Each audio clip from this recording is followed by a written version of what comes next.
ખેડબ્રહ્મા શહેર કોંગ્રેસ સંગઠને ડોક્ટર ભીમરાવ આંબેડકરની 135મી જન્મ જયંતિની ઉજવણી કરી।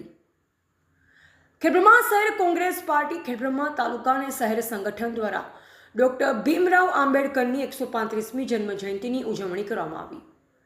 ખેડબ્રહ્માના લક્ષ્મીપુરા 4 રસ્તા પાસે આવેલા ડોક્ટર ભીમરાવ આંબેડકર સ્ટેચ્યુને ફૂલોની માળા પહેરાવવામાં આવી હતી।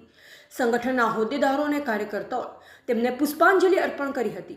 આ કાર્યક્રમમાં કોંગ્રેસ સંગઠનના સભ્યો તેમજ તાલુકા અને શહેરના અનેક કાર્યકર્તાઓ ઉપસ્થિત રહ્યા।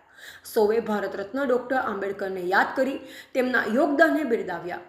તેમાં ફિલ્મ શહેર પ્રમુખ અમિત શર્મા, મહામંત્રી હરિભાઈ પરમાર, ભવાનસિંહ, નગરપાલિકા કોર્પોરેટર પ્રવીણસિંહ સોલંકી, દિલીપભાઈ જૈન, અનિલભાઈ વણજારા અને નરેન્દ્રસિંહ ચૌહાણ અને નયન મોદી તેમજ મોટી સંખ્યામાં કોંગ્રેસના કાર્યકર્તા હાજર રહ્યા હતા। રિપોર્ટર જયેશ ઠાકોર સાથે શૈલેષ પટેલ, જિલ્લા બ્યુરો ચીફ, સાબરકાંઠા।